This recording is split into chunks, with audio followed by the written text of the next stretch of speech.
Welcome to Global Connections with Robert Siegel, presented by the American Friends of Rabin Medical Center. Our monthly Leaders Forum addresses vital issues facing society and the economy, real estate and medicine, technology and science. My name is Dr. Joshua Plout. I am the Executive Director of American Friends of Rabin Medical Center, AFRMC, a 501c3 national American charitable organization based in New York City. We at AFRMC represent Israel's premier hospital, Rabin Medical Center in Petah Tikva in Greater Tel Aviv, the leading institution named in honor of Prime Minister Yitzhak Rabin. The hospital is a model of coexistence, as it serves 1 million patients annually from all ethnic and religious backgrounds with the same compassionate care. Please support our mission with a donation of any amount. Join our community of friends. Visit American Friends of Rabin Medical Center online, afrmc.org, via our website and social media outlets, on Twitter and Instagram, LinkedIn and YouTube, and on our Facebook page and discussion group. Our host and moderator for Global Connections is Robert Siegel, former host of All Things Considered on National Public Radio for 31 years. Over the course of an hour each month, Global Connections features guests who Robert Siegel interviews as they explore together important issues in our world. Today's Global Connections topic is, who is an American Jew in 2021? Insights from the Pew Study. Thank you to our very special guests. Professor Jonathan Sarna, Director of the Schusterman Center for Israel Studies at Brandeis University. Professor Shuly Rubin Schwartz, Chancellor of the Jewish Theological Seminary, and Rabbi Elka Abrahamson, President of the Wexner Foundation. And now, Global Connections with Robert Siegel. Thank you, Josh. Who are American Jews? What unites us? What divides us? Well, a survey that was published this year by the Pew Research Center answers many questions about the American Jewish community. And it, in fact, poses some questions about whether we can speak of a coherent American Jewish community. We number 7.5 million. It's about 2.4% of the US population. About a third of American Jews identify as such not by religion, but in some other way, by ethnicity, by cultural heritage, or by family background. The largest single group of American Jews identifying with a Jewish movement, 37%, are Reform. 17% identify as conservative, 9% as Orthodox, and 4% identify with other branches. 32% don't affiliate or identify with any branch. These numbers are only slightly changed from Pew's prior survey in 2013, as you can see in this slide from the Pew survey. Among the Orthodox, religion is very important, so is marrying another Jew. Belief in the God of the Bible is almost universal, and political attitudes skew rightward, Republican. Among the others, who are more numerous, religion is less important, not just less important than Orthodox Jews, but less important than it is to most Americans. A great many have married a non-Jew. Few believe in the God of the Bible, and their politics tend to skew left or democratic. Pew interviewed over 4,700 Jewish Americans in late 2019 and the first half of 2020, and there are more numbers about American Jews than we could possibly relate here, but we have a panel of three people who take great professional interest, if not in these numbers, in the stories that they tell about American Jews. I'm going to interview them in sequence, and then we'll take your questions, which you can submit using the Q&A button at the bottom of your screen. And we begin with one of the most renowned scholars of American Jewish history, Professor Jonathan Sarna, of Brandeis University. In addition to holding a chair in American Jewish history there, he also directs Brandeis' Center for Israel Studies. His book, American Judaism, A History, won the National Jewish Book Award, and he has written, among other books about President Lincoln and the Jews, and about the very interesting relationship between Ulysses S. Grant and the Jews. Professor Jonathan Sarna, welcome to our panel. Well, it's good to have you. Thank you. It's really a pleasure to be here and to be with you. Well, I want to start with something that you wrote a few months ago, shortly after the Pew study came out. You wrote this: the notion of a unified Jewish community bound together by common beliefs has been eroded by rising interfaith marriages and a growing divide between religious and non-religious Jews. Does that observation lead you to react with alarm to the Pew findings? I think that the Pew findings give much reason for people to be nervous. One of the advantages of studies like this historically has been that they have led Jewish leaders to do what they can to avert the evil decree. But there is much in the study that I think is worrying. We once had a sense that there was a kind of civil Judaism, as one scholar called it. Even though you had many kinds of Jews, they all believed in the unity of the Jewish people, in mutual responsibility, in the centrality of the state of Israel, and they all wanted to have Jewish grandchildren. For me, one of the most striking features of the new Pew survey is the discovery that that is no longer the case.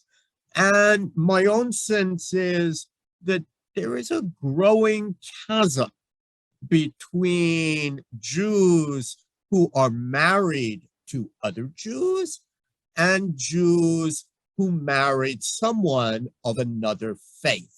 And that dividing line is increasingly apparent. I want us to show a slide from the Pew report that addresses the question of interfaith marriage, and that number on the far right of non-Orthodox married Jews between those who married between 2010 and 2020. 72%. It's a pretty big number. It's a very big number. It's never been that big. We've always had a range of Jews. One of my teachers used to say there are as many Judaisms as there are Jews. Yeah. But we've never had 72% intermarriage. And the implications of that certainly require deep thought and action, although everybody knows, and it is clear in the report as well, that there are plenty of children of intermarrieds who are raised Jewish. Indeed, every Jewish movement today has leaders who had a non-Jewish parent. Nevertheless, that number of 72% and many of the findings about those core beliefs that I listed suggest that there is a divide between the in-married and those married to folks of another religion. And that is certainly something that scholars will want to watch, and that leaders will want to investigate and work to perhaps alter. Well, there clearly has been a change over the decades from, speaking as a lifelong Reform Jew now, it has changed from the exotic member of the congregation who had converted to Judaism upon marrying a Jewish man, to now it having a past president of my congregation who is a Jew by choice, many people in leadership roles, hardly something unusual in the experience of American Jewish life. At least the Reform and conservative movements are pretty open to welcoming the non-Jewish spouse, wouldn't you say? Yes, I think there are differences between those two movements in who they will accept. But I think sociologically, anyone who goes into a Reform temple today, it looks like America. It looks like the United Nations. Once upon a time, the membership of all of our movements actually looked, appearance-wise, very similar. One of the most striking features of the last 30 years is that the whole notion that someone looks Jewish has disappeared. My own students find it ridiculous idea, even though I think everybody had a sense of what that meant. It really was a type of Ashkenazi Jew. So one scholar called it the end of Jewish radar. Now, in addition, what that means is a big difference today when you go into a Reform temple, where, as I say, it looks like America, and many Orthodox synagogues that, in fact, look like Orthodox synagogues have long looked, and those folks look much more similar to one another because they are largely the product of intermarriage. Well, I mean, given those changes and those differences, do you see the prospect for some better communication between, say, the Reform and the Orthodox, or for that matter, the religious and those who don't identify their Jewishness as a religion? Well, the history of prophecies about Jews is kind of strewn with failures. Yep.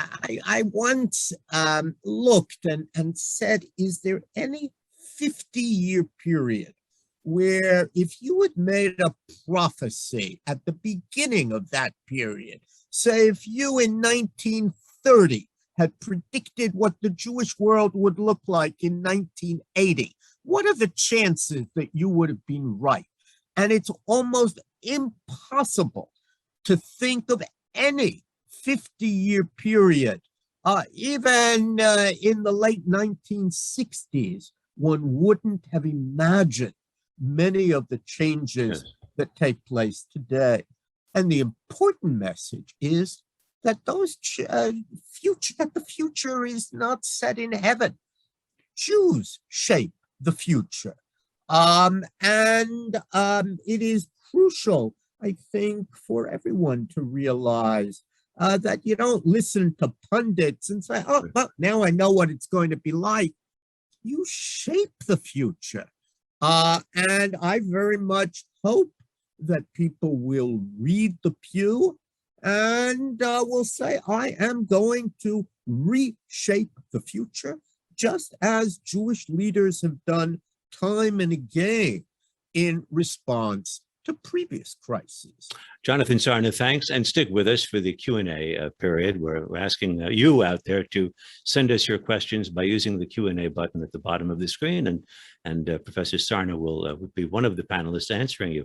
Our next panelist is also a scholar of American Jewish history. Shuly Rubin Schwartz is both Dean of the Graduate School and Chancellor of the Jewish Theological Seminary. JTS is the great academic institution of conservative Judaism in Upper Manhattan. She is the first woman to be elected to the position of chancellor, and in fact, much of her scholarship has explored the long overlooked contributions of women to Jewish life and to Jewish culture. One of her books, which won a National Jewish Book Award, is The Rabbi's Wife, the Rebbitzin in American Jewish Life. Chancellor Schwartz, welcome. Thanks for joining us Thank today. you. Great to be here. When you see the degree of difference or polarization among American Jews that's described in the Pew Study, do you see with the warnings that Jonathan Sarna has just given us about trying to predict the future. Getting the past is hard enough. But do you see a risk of further fragmentation, or the possibility of a restored or new big tent Judaism that somehow includes all of us? Well, like Jonathan, I am a historian, so we don't prophesy. We can talk about the past, not about the future. But I am in a role where we are training leaders for the Jewish future. And so I don't really spend a lot of time bemoaning results of surveys, and rather think about the opportunities within them. Where are the places where we see Jewish engagement among where we might not expect to see it? And how can we build upon that? How can we deepen that engagement? How can we create new connections among Jews? And that is our challenge and our opportunity. I want to show a chart from the Pew Study in which people were asked about specific religious practices. Did they attend religious services, or do they have do they keep a kosher home? I think a mezuzah is in there somewhere. I mean, are these the right questions? Was Pew asking smart questions about trying to figure out what American Jews are up to and how Jewish they are? Well, a lot of these questions have been asked in prior surveys, and I think Pew did a great job of widening the kinds of questions that it asked to get at not only ritual observance, but also other ways in which Jews perform their Jewishness. And that really gets at the richness of what Judaism and Jewish identity is about. But I also think that it still reinforces that dichotomy between Jews of religion and Jews of no religion. Mm-hmm. And we know that Judaism and the Jewish people are intertwined. You cannot separate them. There is not a Jewish category of religion. Religion is a Christian concept. It's a modern concept. Yiddishkeit is not Judaism. And so to me, I would love to see something more integrated, really a way of getting at all of the different ways in which we live as Jews, think as Jews, eat as Jews, gather together as Jews, the rituals that we perform, the questions that we have, they're all interconnected. But when you spoke of Yiddishkeit, I was thinking that a couple of generations ago, my grandparents' immigrant generation from Eastern Europe, there could be Jewish socialists who might not have attended shul, for all I know, but they spoke Yiddish. That was their language. They read Yiddish newspapers, Jewish newspapers, and they lived among other like-minded Jews for the most part. That was at a time when we were socially circumscribed, that is, our grandparents were, as an immigrant group. Absent those restraints on us, is there an identity that survives, a Jewish identity that frankly has nothing to do with Yiddish or with synagogue services or anything? Is there space for a secular Jew in American life as there is in Israel for space for a secular Jew? The Pew results tell the answer, although I don't think that the term secular Jew is what applies here. Okay. Right? If, in fact, we do no longer have that sense of propinquity where Jews live together and are together and they form a community, and so the idea of a secular Jewish life and a Yiddish culture held sway early in the 20th century.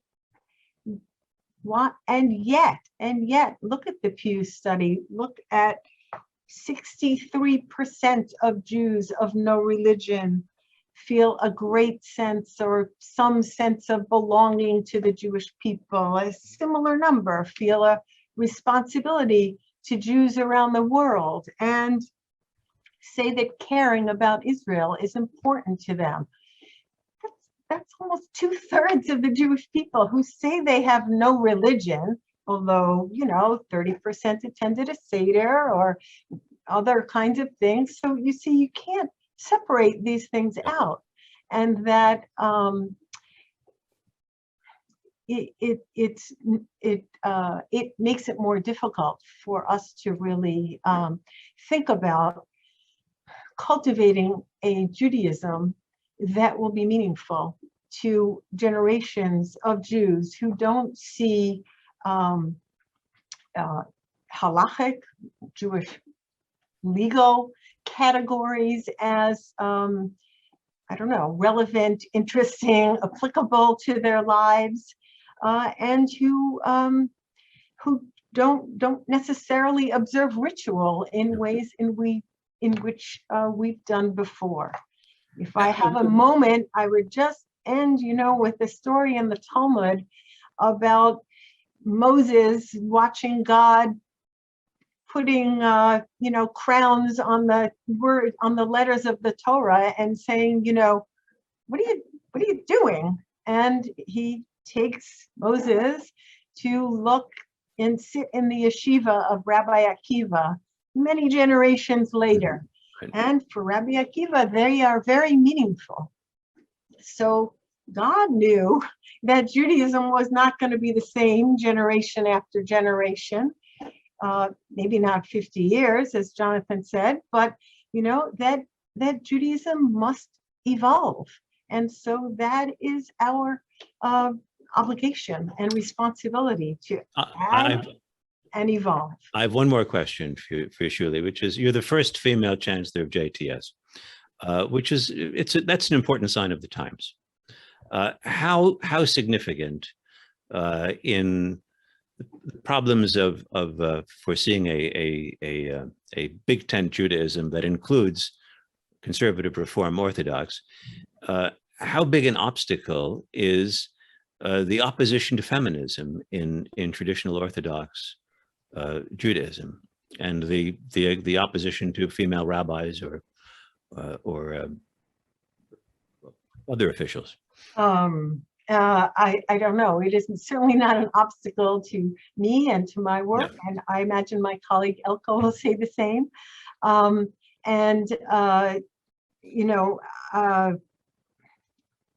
We are, look, I'm very proud to be in this role and to be leading an institution that is at the forefront of creating all kinds of Jewish leaders for the broader Jewish people. Am I creating leaders that are going to serve ultra-Orthodox Haredi congregations? No, they have leaders that can serve their needs.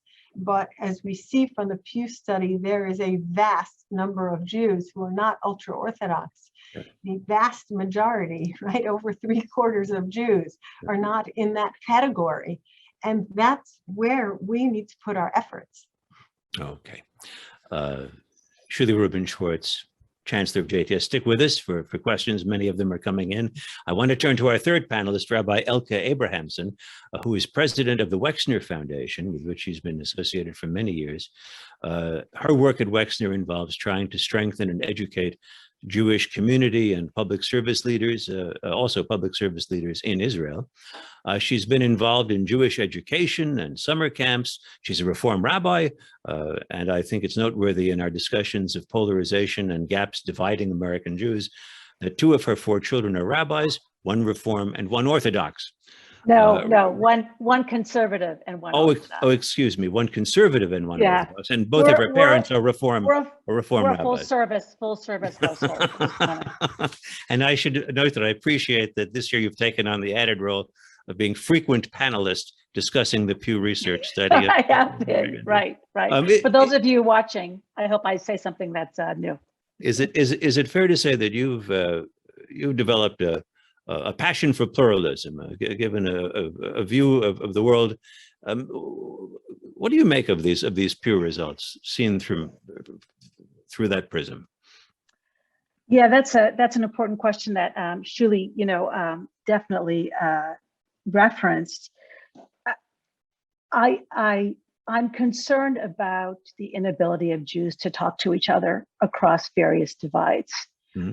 And I sort of spend my professional hours trying to close those divides. And I know it's really, really challenging. And the study seems to indicate it's getting more challenging, not less challenging. The divides are getting bigger. The center is not as wide as it used to be.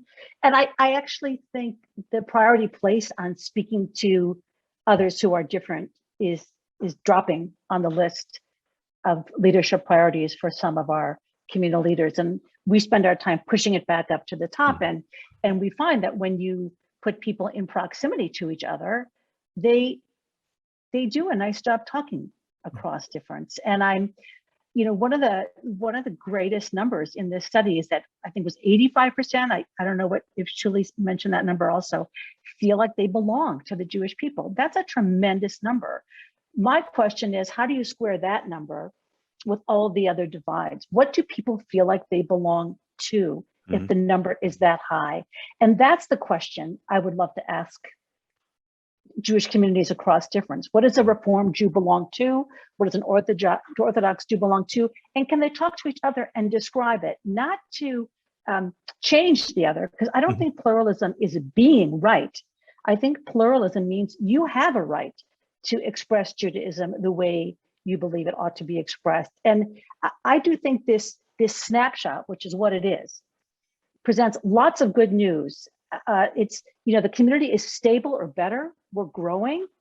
And I think if we can just learn to be more curious and less judgmental about one another, we could actually make progress as a people, because who we are as a people is what concerns me. What do these 85% feel connected to? It's just a really interesting question for me. Speaking of judgmentalism, you've cautioned against what you call finger wagging, and even finger wagging that's implicit in the talk of Jews of no religion. It's a phrase that you had some problem with, or the use of the word intermarriage, if it matter. How should we be talking about these things, if not with those phrases? Well, I think that language limits imagination, and that concerns me. And I think Pew, in the last study in 2013, created this phrase, Jews of no religion. I've heard it referenced as JNR. So suddenly we've created a category of Jews who have no religion, yet identify with the Jewish people. So I don't think that's helpful. And I think if we decide Judaism belongs in only one column defined by one thing, as opposed to a negative, you are a Jew of no religion, not a very positive identity. So I'd like to encourage our leaders to continue to be imaginative. And I just want to say, especially because this study was done pre-COVID, the imaginations of the Jewish community, the work of our rabbis and cantors and educators, professional organizational leaders has been phenomenal. I think game-changing in terms of people's access to Torah, people's access to art, music, culture, conversation, food demonstrations. All of those are ways into Judaism. So I think when we start defining Jews in certain ways, we limit access to this thing we call the Big Tent. And by the way, I don't think the Big Tent is a place where we're all sitting in a circle singing, Hine Ma Tov. I'd welcome that, but I don't know where that tent exists. I think it's a tent that has lots and lots of openings where people can come and go and feel like they belong, regardless of how they identify within, certain boundaries. But I think we've got to really be open. And the finger wagging that I mentioned to you in our conversation is us telling Jews what they can't be or what they shouldn't be. And I don't know. Jonathan's daughter is also a rabbi. I don't know what she would say on this, but I work with lots of young rabbinic students, as I know Shuly does, and I don't know how much they value this study. They should probably be on these panels because they they question the significance of these studies because they're busy developing their own identity and the identity of those with whom they're working, and they may not see themselves in this study. Yeah. So I think we have to be careful, especially I would say around Israel and how we tell them to believe, because I've learned that telling young people what to do just isn't a great strategy. Maybe it's just me. No, I think you may have some others who join you in that. The Wexner Foundation is interested in Jewish communal leadership. What kind of leaders do we need? I mean, if they're coming from among the generation you're describing, apart from being young and thinking about things differently, what are the requirements of a good Jewish leadership? That's what we do think about all the time. I think we need leaders who understand that meaning making requires translating the brilliance of Jewish ideas into many and newly imagined forms while preserving its ancient forms as well. I think we need adaptive leaders who understand that leadership is about managing change, and that change means loss. And I think it's really hard for the Jewish people to manage loss.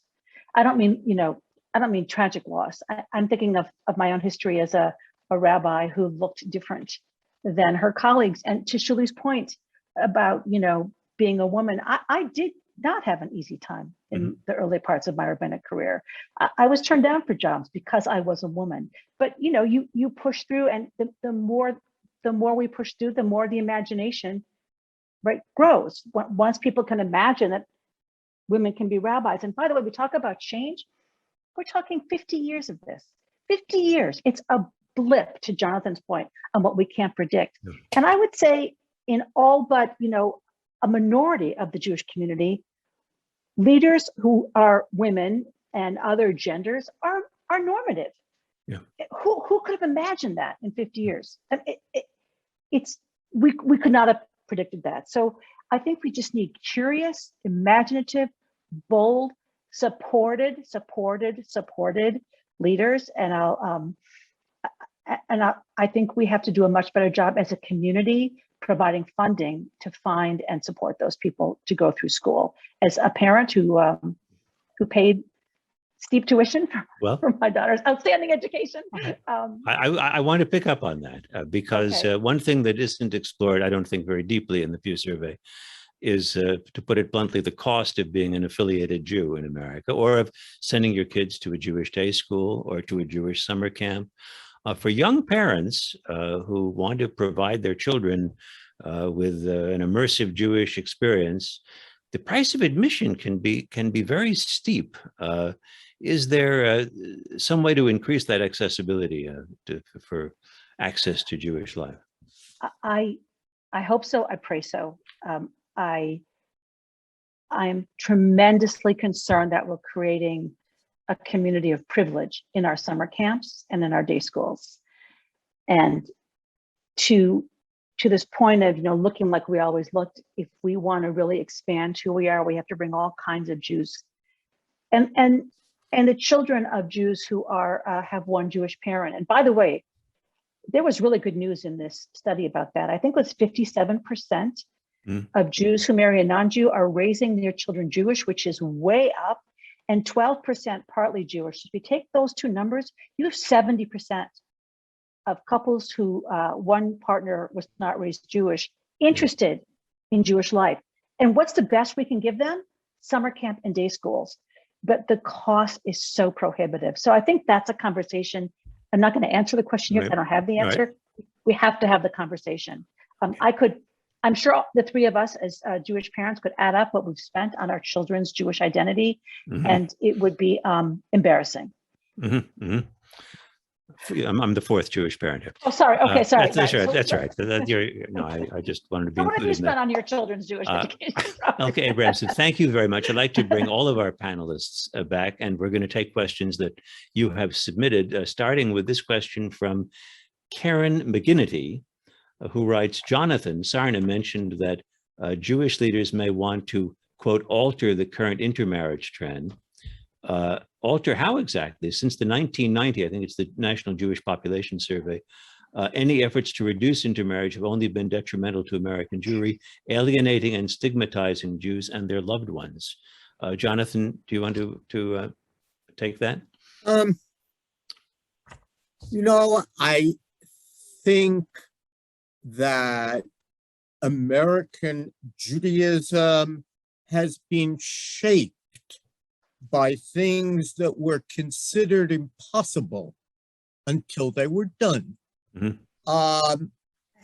Think of the Jewish day school system, admittedly expensive, but this is America. The public school is what made America great, and so on. And yet, we created, against all odds, a rich system of Jewish day schools. There are many other changes that people thought never would happen, and then they did happen. So I am not so prepared to just settle and say that it's inevitable. It seems to me that the whole history of the Jewish people is a history of fighting against those who said, well, idolatry is inevitable, and so on and so forth. But I think that we do need to have a conversation, maybe a difficult conversation, about what it means to raise children with two Jewish parents and what it means to raise them with one. I want to just say, I purposely did not use the word intermarriage in my remarks, and neither did the article that you referenced. And the reason is that what's really important, and Elka said this as well, is how children are raised. Children who are raised in two traditions. Our child will decide later. We'll give them the richness of both. There is now, I think, a growing body of literature that suggests the complexity. On the other hand, to Karen's point, I think that where there has been a marriage that has led to conversion, there is very little difference between those children and children with two parents who were raised Jewish. So there's an example of a clear intervention that has been made. And Elka or Shuly, does either of you want to specifically to comment on that question? I just want to speak to my lived experience as a pulpit rabbi for many years. And I say this as descriptively, not as hard data. The Jewish richness that non-Jewish partners who marry Jews and cast their lot with the Jewish people without formal conversion, what they bring to Jewish community is so powerful. Many times really leading the family deeper into Jewish life. And I just want to name that because I think it's very powerful. And that's why the word intermarriage, I think, is problematic for those couples, because really what we have is a marriage between two people who are creating Jewish life together. And that's why the study is limited by language. And I just want to sort of call that out. And I don't think my colleagues would say that's uncommon. Let me move on to another question then, and I'll put it to Shuly, since just to move on. This is from John Rossov, and I apologize if I'm mispronouncing. Are any of you concerned, or are you concerned, Shuly, about the diminishing ties of American liberal Jews to the peoplehood of Israel as a whole, and the state of Israel in particular? Yes.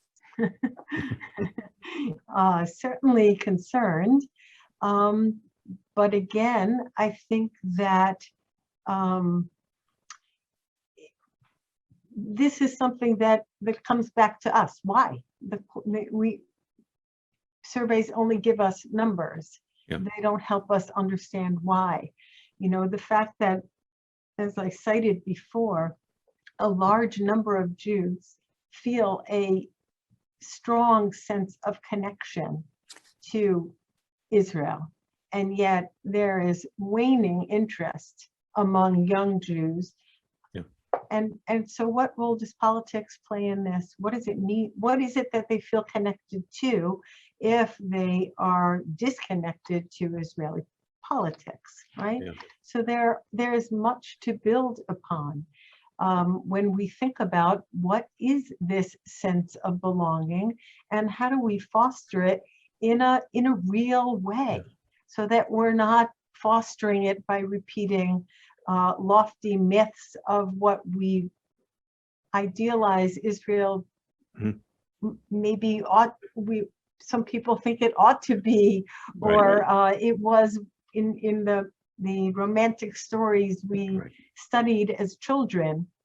That's not what young people are interested in, nor should they be. Yeah. They want but what they lack are these connections. Yeah. So we should, by the way, we should put up a slide from about Israel that's in the that comes from the Pew Study, which shows that among young Jews, the numbers fall off dramatically. That when you get to people who are 65, which would be people who were old enough to remember the Six-Day War and certainly to remember the Yom Kippur War, there's a great deal of following that age group. 74% follow news about Israel very or somewhat closely, but that drops off to a minority of Jews who are under 50 or under 40. So in that case, Shuly, it seems something generational is happening relative to what's happening in Israel. Yes, but another question that Pew asks finds that 71% of Jews 18 to 29 say that caring about Israel is an important or essential part of what being Jewish means to them. That's what I'm referring to. So what is that? How do we have both of these in the same survey? And that's where the opening is for us to, as Elka said earlier, bringing together to speak across difference, to get a deeper sense of, okay, I have this sense that Israel is important, but well, I don't know, but I don't actually like Israel today. So where's the disconnect there? And maybe some connection of what it means to engage with Israelis today, who I would imagine many young Jews might be surprised at the wide range of views among Israelis about Israel. As I tell my students, my own country breaks my heart weekly. Israel breaks my heart weekly. Israelis, I'm sure many feel the same way. Okay, now what? That's where we need to begin and move forward. Okay, thank you very much for that. Here's a rabbinical question, so I'm going to put it to Rabbi Elka Abrahamson. Rabbi Joel Schwartzman writes, as a rabbi, I have seen a fall off of Jewish religiosity among the 18 to 30-year-olds, only to see them marry, have children, and then return to the religious expression of whatever branch to a great degree in order to have their children Jewishly educated. Is this your experience of, Elka, is this your experience of Jewish demographics as well? Some, and the numbers tell us not all. I think that story you talked about in the beginning, you mentioned the The story, it tells a story. Pew tells a story. That story seems to be changing.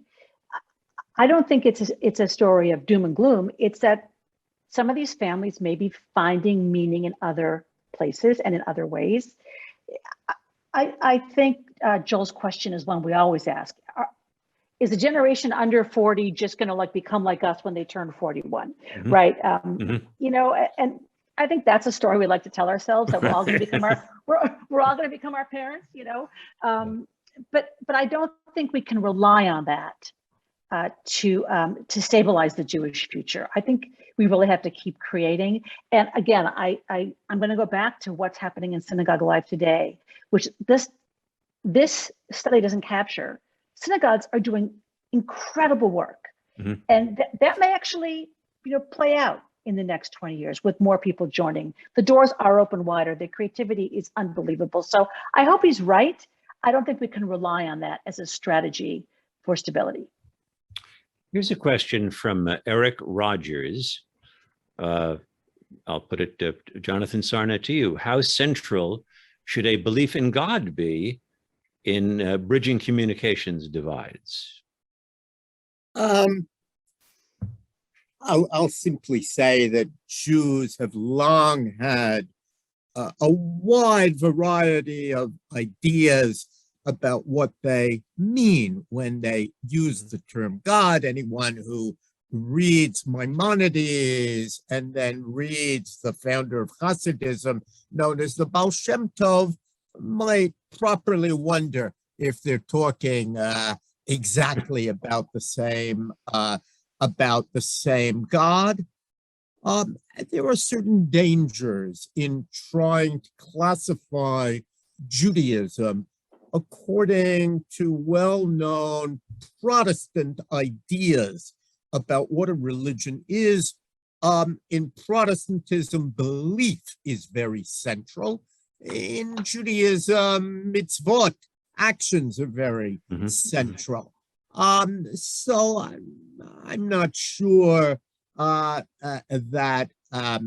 I worry that much about that. I did, if I may, want to say one word about Elka's answer before. Just as a historian, I agree with every word, but we have to remember, American society has changed enormously. Once upon a time, I remember, so does Elka, people graduated college, they then got married. Today, the age of marriage is higher than it has ever been in American history. There is a long period of time, often between early 20s and late 30s, even early 40s, when people are unmarried. All American faiths are having to come to terms with this great transformation. Similarly, Elka's comment about COVID, I would just broaden it. I agree with every word. We are in the midst of one of the great revolutions, the digital revolution.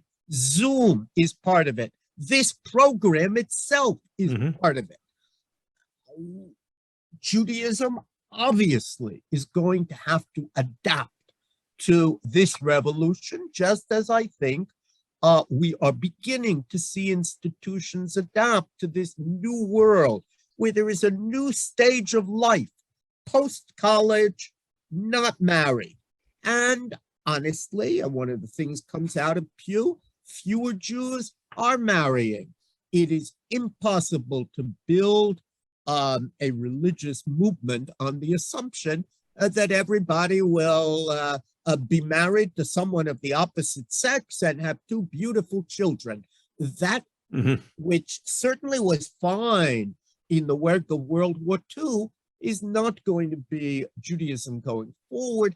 And like most major issues in American Jewish life, you're going to find that's true pretty well across the spectrum. Admittedly, Orthodox Jews today marry younger, but many of these challenges are across the spectrum. The changing roles of men and women. This is not a Jewish issue per se.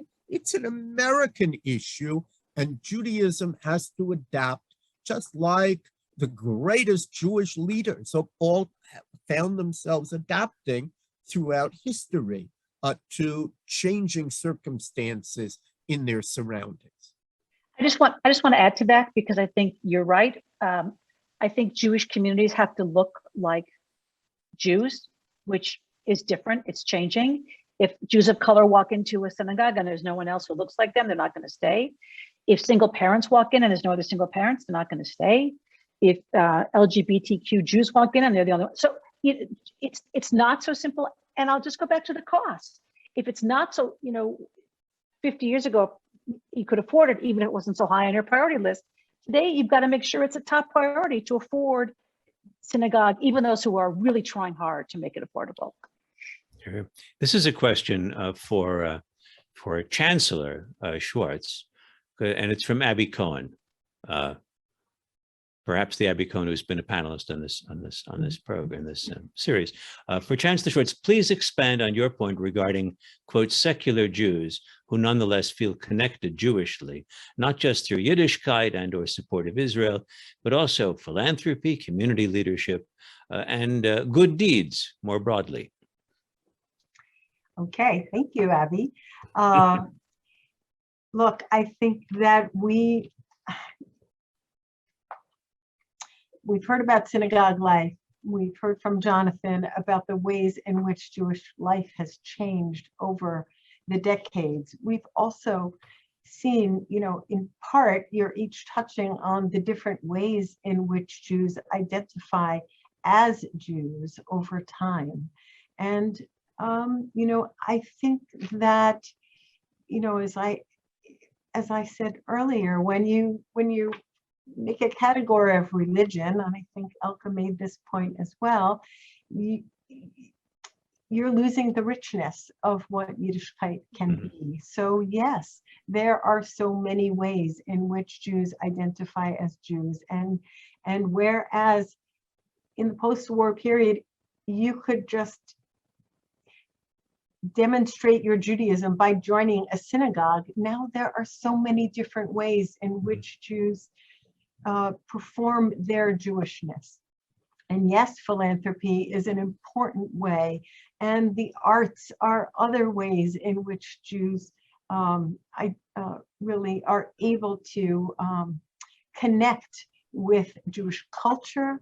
Look, Judaism, Mordecai Kaplan spoke about Judaism as a civilization. It is not only Jewish law or Jewish ritual, right? It is ideas and literature and art and music. It is all of those things. And one of the things that we can do is infuse those aspects of culture with the ideas of Judaism, with Torah, with the texts of our people, with the ideas of our people. This enriches each of those elements, and that in turn is a way of providing so many doors for Jews to enter. It will entice different Jews at different stages of their lives. I want to ask you about, all of you, I think, about one other slide which showed very strong agreement, sadly. It's about anti-Semitism. And this was, I do believe, represents a change from the previous, the prior survey that Pew had done just 8 years ago. There's a perception in the United States that anti-Semitism is on the rise. And that does include, obviously, the notorious events of violent anti-Semitism that have taken place, but also experiences that certainly some who wear a kippah or who dress in a way that publicly identifies them as being Jewish, have experienced some remark now and again. I'm just very briefly, perhaps Jonathan Sarna, we can start with you. I mean, are you very concerned right now about the level of anti-Semitism in America, or given Jewish history, whatever this is, it's not too bad by comparison? Well, I think it's a reminder that straight line analysis, the assumption that the trend that was will continue ad infinitum, couldn't be more wrong. And that's a very important observation as we look at Pew. Anti-Semitism, by all measures, was declining from the middle of the 1990s. And indeed, not much attention was being paid to it. And then it reversed. Now, once again, this has a great deal to do with what's going on in the United States. It has to do with polarization. It has to do with the absence of leaders who are prepared to call out hatred of all kinds. There are lots of reasons for it, but I am certainly worried about the rise of anti-Semitism. I'm worried about the general rise of extremism in America.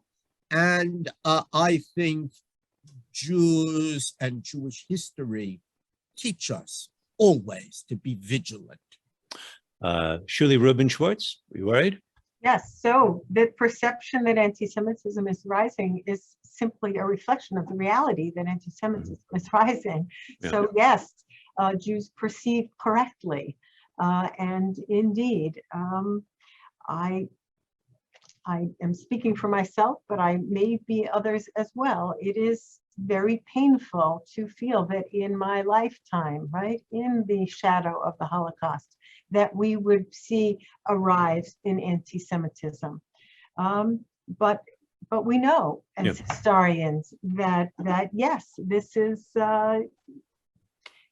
not surprising, but it is something I would say that most American Jews were unprepared for in having experienced only a decline of anti-Semitism. To really, it was a wake-up call, I think, for many Jews. And Elka Abrahamson, are you worried?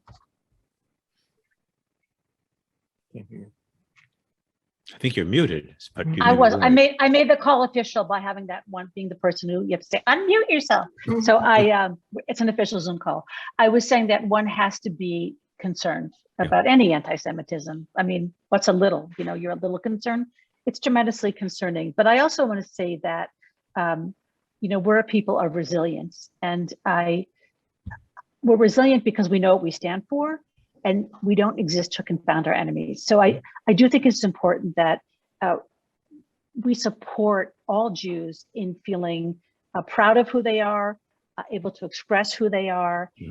And I'll just add, I think it's really important. I want to shine a light on what Jonathan said. Call your local politicians. We're very aware of these numbers. They are not. Your local Congress people, your senators, I'm shocked at what they don't know, and that they welcome this information and help them give voice publicly to calling it out. I think we do a lot of hand wringing, as we should, but I think we really have to play a role in being educators to non-Jews who don't read the Pew Study as often as we do. So I'll stop there. I now have to wrap up, I'm going to give you what has to be a short answer question. It's a tough question, but I want to hear your shortest version. It's posed by listener Alexander Gendler, who asks, what is your definition of a Jew?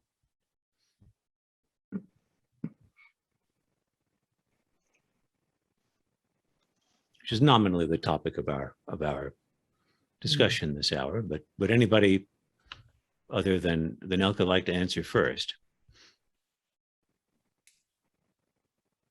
To the Pew, and I think to many American and diaspora Jews, someone who self-identifies as a Jew, who calls themselves a Jew, is a Jew, because nobody else would do that. There are, and I can certainly see a problem, but I would add to that, someone who is not a member of another religion. who calls themselves a Jew is a Jew. The definition of a Protestant once was someone who was not Catholic. Right. The definition of a Jew in America is someone who is not Christian. I would say the definition of a Jew is someone who consciously throws their lot in with the Jewish people, who sees themselves as a member of the Jewish people. And Elka Abrahamson?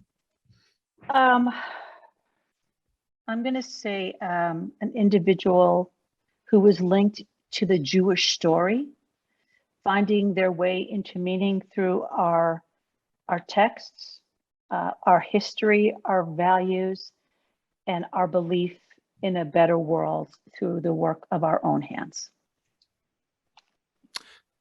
Well, Rabbi Elka Abrahamson and Chancellor of Jewish Theological Seminary, Shuly, Rubin, Schwartz, and Professor Jonathan Sarna of Brandeis. Thanks to the three of you for a wonderful panel. And many thanks also to Joshua Plout, Nate Banzani, and Roni Giuliano of American Friends of Rabin Medical Center, and also our technical director, Sam Lunetta. Our program sponsor is the American Friends of Rabin Medical Center. It's a 501c3 national charitable organization. It represents in the United States Israel's largest hospital, Rabin Medical Center, in Petah Tikva, Greater Tel Aviv. The website of the organization is www.afrmc.org. Join us next month for I Have Cancer in My Family, How Genetic Testing Can Prevent Breast, Ovarian, and Prostate Cancer. It's Cancer Awareness Month. Our guests will be Dr. Susan Domchek, Executive Director of the Bassar Center for BRCA at the University of Pennsylvania, Dr. David Margul of the Institute of Urology and the founder of the Male BRCA Clinic at Rabin Medical Center, and Dr. Kenneth Offit, who is Chief of Clinical Genetics Service at Memorial Sloan Kettering. And the following month, our topic is going to be COVID Revisited. Are we safe yet? I'm Robert Siegel. This has been Global Connections, Navigating the New Normal. See you next month. Stay healthy and stay safe.